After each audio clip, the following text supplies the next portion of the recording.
윤탄핵 소추 110일, 살인자보다 못한 대통령이라는 말까지 나왔다. 지난 110일 전부터 시작된 탄핵 소추 정국은 이제 한국과 전체를 뒤흔드는 거대한 폭풍처럼 다가왔다. 그동안 대한민국은 좌우 극단의 이념 대립과 사회 전반의 불신 속에서 점점 더 깊은 분열의 늪에 빠져들었고, 이제 그 혼돈의 끝에서 살인자보다 못한 대통령이라는 날카로운 비난의 말까지 터져나왔다.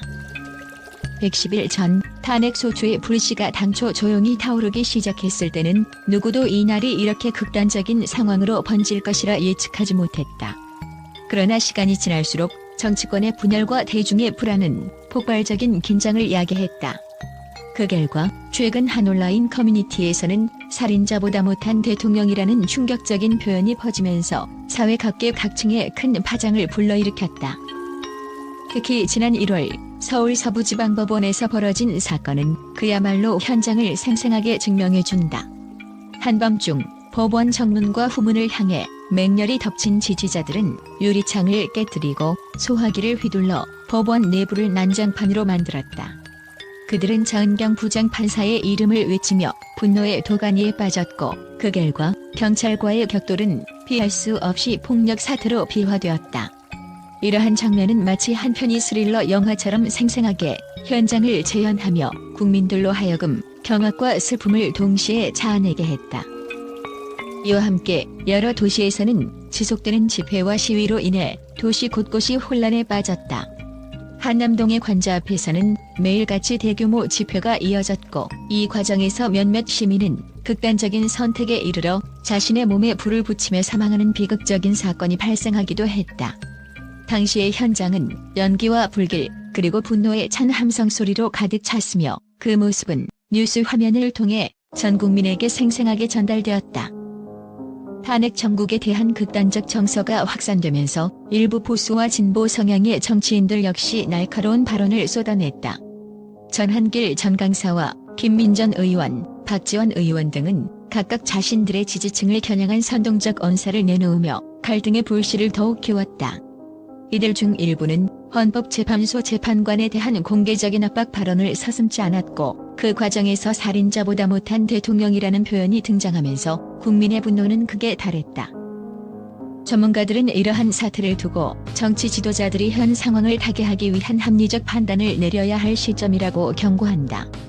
한 사회학 교수는 지금의 상황은 단순한 정치적 대립을 넘어 국가의 존속과 민주주의의 미래를 위협하는 단계에 이르렀다며, 모든 정치 세력과 시민들이 분열을 넘어 화합과 통합의 길을 모색해야 한다고 입을 모았다. 국제사회 역시 이 충격적인 상황에 주목하고 있다.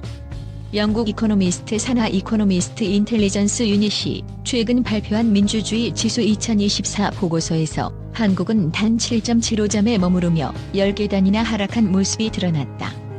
한때 세계 22위에 머물던 민주주의 지수가 이처럼 급락한 것은 탄핵 정국이 국내외 신뢰도에 미친 부정적 영향을 여실히 증명하는 결과로 받아들여지고 있다.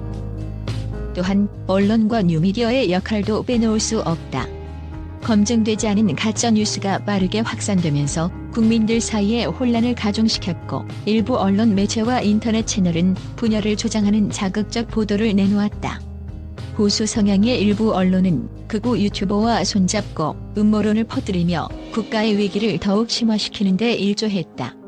이런 상황 속에서 공정한 보도와 사실 확인의 중요성이 다시 한번 강조되고 있다. 현재 헌법재판소는 앞으로 있을 탄핵 심판 선고를 앞두고 있다. 이 선고가 내려지는 순간 그간 누적된 갈등과 분열의 상처가 다시 한번 드러날 것이라는 우려가 팽배하다. 한편 현장에서 직접 목격한 시민들은 이대로 가면 우리 사회는 돌이킬 수 없는 지경에 이를 것이라는 절박한 목소리를 전하고 있다. 대한민국은 지금 극도의 혼란과 분열의 기로에 서 있다. 정치권 내부의 갈등과 극단적인 발언, 그리고 사회 전반의 불안정한 정세는 한순간의 사건이 아니라 오랜 기간 누적된 불만과 좌절의 결과로 보인다.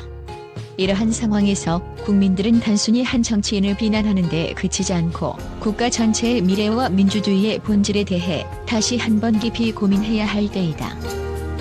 마지막으로 전문가들은 탄핵 심판 선고를 기점으로 모든 정치 세력과 시민들이 분열을 극복하고 국가의 화합을 위해 새로운 길을 모색해야 한다며 이 위기의 순간에 우리 사회가 보여줄 합리적 판단과 성숙한 민주주의의 자세가 앞으로의 대한민국을 결정짓게 될 것이라고 당부한다. 그 어느 때보다 긴장된 이 순간, 국민 한 사람 한 사람이 미래를 위해 어떠한 선택을 할지 그 귀추가 주목된다. 국제 언론은 한국의 탄핵소추 110일 전국에 대해 놀라움과 경악을 금치 못한 채 극적인 반응을 보이고 있다. 특히 유럽과 북미의 주요 매체들은 이번 사태를 단순한 국내 정치 위기를 넘어 전 세계 민주주의의 위기 신호로 해석하며 한국 정부의 대응과 미래 전망에 대해 날카로운 비판을 쏟아내고 있다. 영국의 한 유명 경제지에서는 한때 안정적이던 한국 민주주의가 단숨에 무너지는 모습을 보며 국제사회는 경고의 종을 울렸다라는 제목의 기사를 실었다. 이 매체는 지난 110일간의 혼란을 상세하게 분석하며 살인자보다 못한 대통령이라는 극단적 표현이 단순한 선동을 넘어 국내 정치 시스템의 근본적 문제를 드러낸다고 평가했다. 또한 헌법재판소의 탄핵 심판 결과가 단기적으로는 국내 분열을 심화시킬 것이며 장기적으로는 국가 신뢰도에 치명타를 날릴 수 있다고 경고했다. 미국의 한 주요 뉴스 채널은 한국 정치의 심각한 분열과 극단적 대립 양상이 전 세계 민주주의의 불안정성을 상징한다며 이번 사건을 국제 정치판의 중대한 사건으로 보았다. 이 채널은 다양한 인터뷰와 전문가 의견을 인용해 국내 갈등이 국제 경제 및 외교 관계에 미칠 부정적 영향을 분석했다. 특히 외교 관계와 안보 문제에 대한 우려가 커지면서 주요 동맹국들이 한국과의 협력 관계 재정비에 나설 수밖에 없는 상황임을 강조했다. 또한 아시아 지역의 국제 언론도 이번 사태에 대해 깊은 우려를 표했다. 일본의 한 언론은 한국 내 정치 분열이 지역 안정에 미칠 파급 효과가 심각하다며 한반도의 지정학적 긴장이 고조될 가능성을 경계했다. 이와 함께 중국의 일부 분석가는 이번 위기가 단순히 내부 정치 문제에 그치지 않고 동아시아 전체의 힘의 균형에 큰 영향을 미칠 수 있음을 시사했다. 국제 언론은 대체로 한국 정부가 이번 위기를 타개하기 위한 신속하고도 강력한 조치를 취해야 한다고 목소리를 모으고 있다. 세계 각국의 전문가들은 한 목소리로 지금이 바로 진정한 리더십을 발휘할 때라며 한국 정치 지도자들에게 국가와 국민의 미래를 위한 합리적 결정을 촉구하고 있다. 이처럼 국제사회의 날카로운 비판과 우려 속에 한국의 탄핵소추 전국은 전 세계 민주주의와 안정성에 관한 심도 있는 논의를 불러일으키고 있다.